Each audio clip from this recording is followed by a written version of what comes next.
Iran हमारा पड़ोसी भी है, ईरान इंडिया के साथ भी लिंक करता है, ईरान कहीं ना कहीं चाइना के साथ भी कनेक्टेड है। लेकिन बड़ा क्वेश्चन ये है कि ट्रम्प तो पूरी दुनिया के अंदर एज अ पीस प्राइज़ अपने आप को जो है नॉमिनेट करना चाहता है कि मैं पीस प्रमोटर हूँ और मैं तो रशिया यूक्रेन की वॉर रुकवाना चाहता हूँ, मैंने पाकिस्तान और इंडिया की वॉर रुकवा दी, मैंने जो है इसराइल के साथ जो मिलकर फ़लस्तीन के इश्यूज़ को रिजोल्व किया। तो फिर वो यूएस जो कहता है कि मैं पीस प्रमोटर हूँ, वो ईरान को क्यों क्रश करना चाहता है? और जिस तरह से आपने डिटेल बताई कि मिलिट्री की इतनी ज़्यादा हम देख रहे हैं कि भरमार उन्होंने जो है ईरान की तरफ भेज दिया, जिसने ईरान को घेर लिया। वजह क्या है? ट्रम्प सरकार इतने गुस्से में क्यों है ईरान पे? देखें, पहली बात ये है कि ये जो एयरफोर्स उनकी आप ये कह लें कि नेवी की ये पूरी लेयर आई है, ये कोई टिकटॉक बनाने के लिए नहीं है, कोई स्नैपचैट की वीडियो हाँ, बनाने के लिए हाँ। नहीं है। इसके साथ दूसरा एक पॉइंट ये है कि एक पीस टॉक भी चल रही है ईरान और यूएस के ठीक दरमियान। है। और अगर हम लोग रोमानवी, अफसानवी और देवमालाई दुनिया से बाहर निकल के हकीकत का सामना करें ना, हाँ। तो हकीकत ये है कि अमेरिका ने हर सूरत अटैक करना ही करना है ईरान पे। क्या वजह है? ये वजह भी बताता हूँ मैं आपको। और दूसरी बात ये कि ये जो पीस टॉक चल रही है, पीस टॉक हमेशा जब भी अग्रेसर और अग्रेशन इकोनॉमी के दरमियान या कंट्रीज़ के दरमियान होती है तो उसमें एक इंटेलिजेंस गेन करने की कोशिश की जाती है। अब यूएस और ईरान के दरमियान जो भी बातें हो रही है, यूएस वहाँ से कोशिश कर रहा है कि मैं मैक्सिमम इंटेलिजेंस जो है वो गेन करूँ। जनवरी में भी इरादा था यूएस का अटैक करने पे, लेकिन इजराइल ने कहा कि अभी जिस लेवल तक हमें इंटेलिजेंस चाहिए, जो इंटेलिजेंस का नेटवर्क हमें ईरान के अंदर चाहिए, वो अभी हमारा कंप्लीट नहीं है। अभी फेब में उन्होंने कहा कि ऑलमोस्ट हमारा वो कंप्लीट हो चुका है, आज सैटरडे की नाइट है, हो सकता है कि आज अटैक हो जाए रात ओहो। को, या अगर आज नहीं होगा तो नेक्स्ट वीक के अंदर एक अटैक तो वो लाजमी करेंगे ही करेंगे। रीज़न ये है। और दूसरी बात ये कि अमेरिका ये छठा कंट्री है, आप ये कह लें कि इराक के बाद, लीबिया के बाद, लबनान के बाद, शाम के बाद, अफ़गानिस्तान के बाद ईरान वो वाहिद छठा कंट्री है जिस पे वो अपने बेबी बॉय की नखरे उठाने के लिए, यानी कि इसराइल को या उसको एक खित्ते में सुपीरियरिटी देने के लिए छठे कंट्री पे वो अटैक कर रहा है। इसराइल की आपने बात की, मैं नेक्स्ट क्वेश्चन आपके सामने यही रखने वाली थी। देखिए, इसराइल को जो एक मसला था कि ईरान जो है बहुत जल्द सुपर पावर बन जाएगा, इनके पास न्यूक्लियर हथियार की इंफॉर्मेशन इकट्ठा होना शुरू होगी और हम इसको जो है न्यूक्लियर जो है ना पावर वाली कंट्री नहीं बनाने देंगे, हम इसको एटम बम नहीं बना देंगे। और इसके लिए B2B बम्बार्डमेंट भी उन्होंने की थी कि हमने ज़मीन के अंदर इनके जो ठिकाने थे उनको डिस्ट्रॉय कर। जब इसराइल के मुताबिक कि हमने इनके न्यूक्लियर प्लानिंग को निस्तो नाबूद करके रख दिया है, तो फिर एकदम से दोबारा से अटैक करने की क्या वजह? या तो पहला अटैक नाकाम हुआ था इसलिए दूसरा करना पड़ा है, या फिर ईरान के अंदर जिस तरह रिजीम चेंज करने की कोशिश की जा रही है, जिस तरह वहाँ पे दंगे भड़काए गए, कहीं ना कहीं पे plan A plan B flop नजर आया तो प्लान सी की तरफ मैं बताता हूँ, इन्होंने ना पहला काम ये किया कि अस्फहान और नतन पे इन्होंने एयर अटैक्स किया, एयर स्ट्राइक्स की, क्योंकि वो वहाँ पे उनकी न्यूक्लियर साइट्स हैं दोनों, उनकी 5 मेन न्यूक्लियर साइट्स हैं, लेकिन ये 2 मेन है जहाँ पे इनरिचमेंट कर रहे हैं वो न्यूक्लियर की। और यहाँ पे इनकी जो अंडरग्राउंड आप डेप्थ चेक करें ना तो वो मोर देन 350 मीटर है। और इनके पास जो B2 बम्बार था, ये B2 से जो उन्होंने बॉम्ब गिराया था, उसका अप्रॉक्सीमेटली जो अमेरिका क्लेम करता था वो था 300 मीटर जो है इनसाइड द लैंड, लेकिन वो पहली दफ़ा टेस्ट किया गया था। अब इन्होंने ट्रंप ने भी बड़ा प्राउडली अनाउंस किया कि we have crush the nuclear facility of Iran, लेकिन अब उस बात का अंदाज़ा लगा लें आप कि वो ऑपरेशन इनका नाकाम हो गया।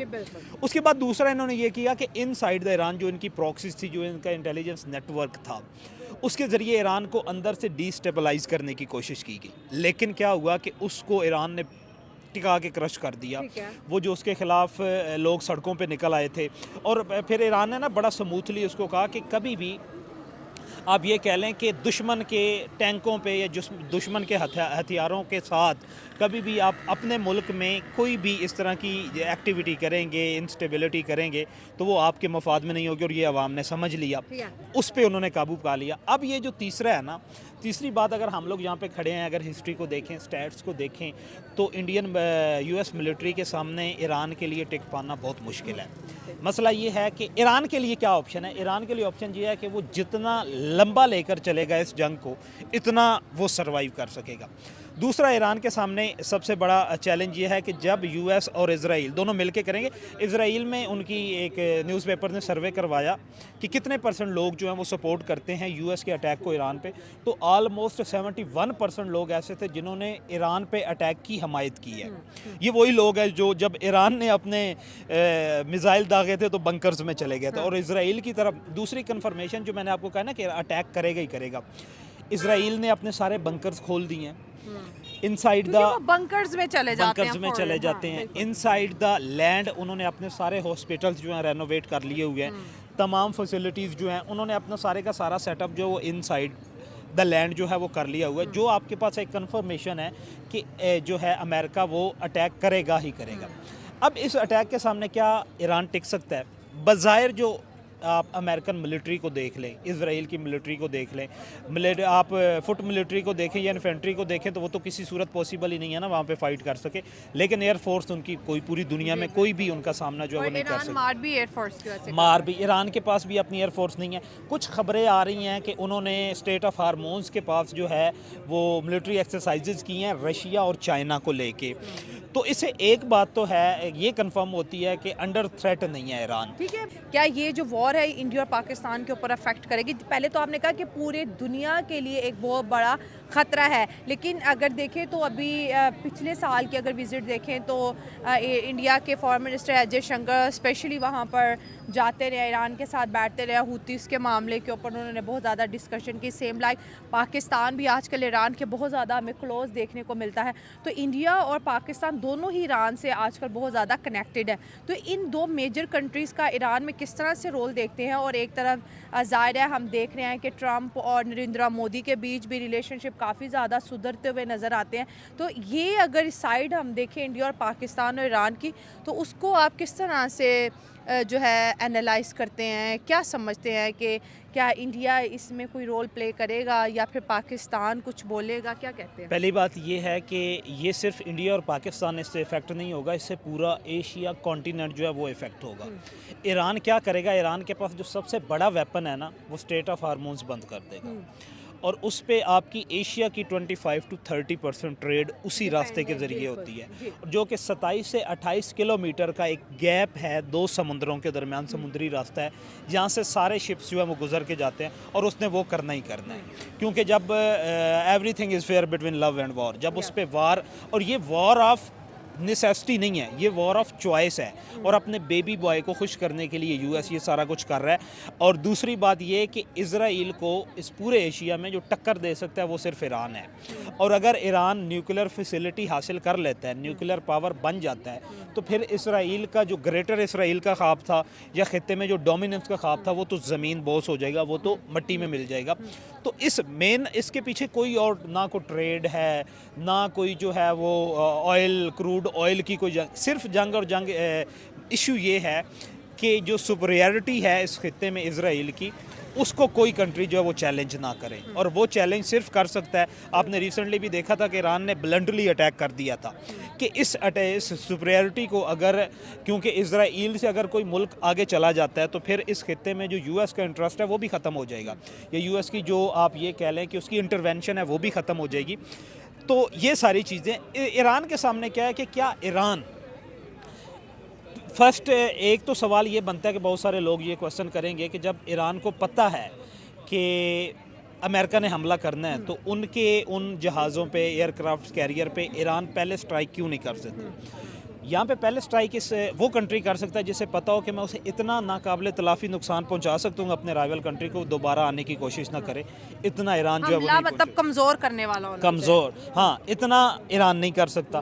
दूसरी, वो जो पूरी दुनिया में डिप्लोमेटिक एफर्ट कर रहा है कि ये वॉर ऑफ अग्रेशन है और हमारे ऊपर वॉर जो है वो इम्पोज की जा रही है, तो इसका वो जो अमेरिकन नैरेटिव से भी नहीं हटेगा। और वो अमेरिकन जो कि इनके खिलाफ हैं, वो भी जो ईरान के साथ हैं कि हमें इस जंग में, इजराइल की जंग में हमें घुसना नहीं चाहिए, वो भी उसके साथ होंगे। मतलब इससे काफ़ी अमेरिका के अंदर भी लोग बट चुके हैं ना। एक वो जो ट्रम्प के और जो है नेतन्याहू के विजन्स को लेके चलते हैं, और एक वो जो कहते हैं कि नहीं पीस चाहिए और हमारे टैक्स का पैसा मजीद किसी वॉर के अंदर नहीं जाना। बिल्कुल ऐसे ही है ना। आप ये देखें कि कितने बिलियंस ऑफ डॉलर्स जो हैं वो रिडक्शन हो गई इंडियन इकोनॉमी की।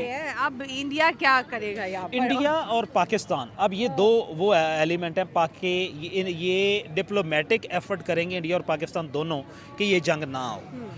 यूएस के सामने ना पाकिस्तान आके खड़ा होगा, ना इंडिया यूएस के सामने आके खड़ा होगा।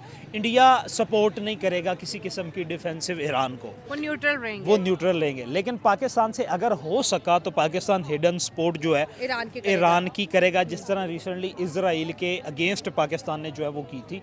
उसके अलावा अफ़गानिस्तान से तो ज़ाहिरी बात है उन्हें कोई नहीं है। चाइना और रशिया अभी तक बाज़ाहिर नहीं लग रहा कि वो ओपनली खुल के ईरान के सामने, अमेरिका के सामने आएंगे। अगर रशिया और चाइना आ जाते हैं अमेरिका के ख़िलाफ़ तो ये तो कंफर्म है कि ये फिर वर्ल्ड वॉर 3 होगी। ये वर्ल्ड वॉर 3 होगी। और अगर रशिया और चाइना आ जाते हैं तो फिर अमेरिका की वाक़या कब्र खुदेगी। लेकिन रशिया देखिए, चाइना तो आजकल आपको पता है कि वो नंबर 1 की दौड़ में इस वक्त काफ़ी ज़्यादा आगे है, और दूसरी तरफ चाइना और अमेरिका के भी क्लैश है, फिर चाइना और रशिया, अमेरिका और रशिया के भी क्लैश है। लेकिन दोनों कंट्रीज़ अपने अपने मुद्दे से हट के क्यों, जो अभी रशिया की आपने बात की, रशिया भी तो अलास्का में मिला ना, जी बिल्कुल, ट्रंप से मिला, वहाँ पर बातचीत हुई और उन्होंने बोला कि आपके ट्रंप सरकार जब से आई है रशिया और अमेरिका की ट्रेड तो 20% इंक्रीज़ हो गई है। तो जहाँ पे सब अपनी अपने बेनिफिट्स के लिए वहाँ पर एक सुपर पावर के सामने रखते हैं, तो आपको क्या लगता है कि रशिया क्यों सपोर्ट करेगा और चाइना क्यों सपोर्ट करेगा? मैं बताता हूँ आपको। ट्रेड्स जो होती हैं ना, ट्रेड्स जो होते हैं ना, आप war of state of war में भी हो ना इकोनॉमीज, तो उनकी कोशिश होती है कि हमारी ट्रेड इफेक्ट ना हो। आप ब्लंटली, इसमें कोई दो राय नहीं है कि अमेरिका रशिया के ओरिजिन को तस्लीम नहीं करता as like Pakistan versus India, और same is the situation with China. लेकिन मजबूरी है इंटरनेशनल रिलेशन को वो मेंटेन करने के लिए, इंटरनेशनल बेनिफिट्स को देखने के लिए, कि उससे गाय बगाए इनके साथ मिलना पड़ता है। अभी अप्रैल में आप देखेंगे कि एक विज़िट भी शेड्यूल है ट्रंप का चाइना में, और उसके बाद जो है उसके बाद हो सकता है कि वो इंडिया या पाकिस्तान का भी विज़िट करे। ये तो सिचुएशन है। लेकिन अगर कहीं पे रशिया को ये मौका मिला और चाइना को ये मौका मिला कि एक ऐसी सिचुएशन क्रिएट हो रही है जहाँ पे सुपरियरिटी या सुपर पावर स्टेटस जो है उसको हम लोग ख़त्म कर सकते हैं यूएस का, तो वो ज़रूर इस वॉर में दाखिल बहती गंगा में हाथ धोएंगे, बहती गंगा में हाथ धोएंगे। और उसमें प्यार ईरान का नहीं होगा, वो होगा कि यूएस की जो सुपर पावर स्टेटस है वो ख़त्म करना।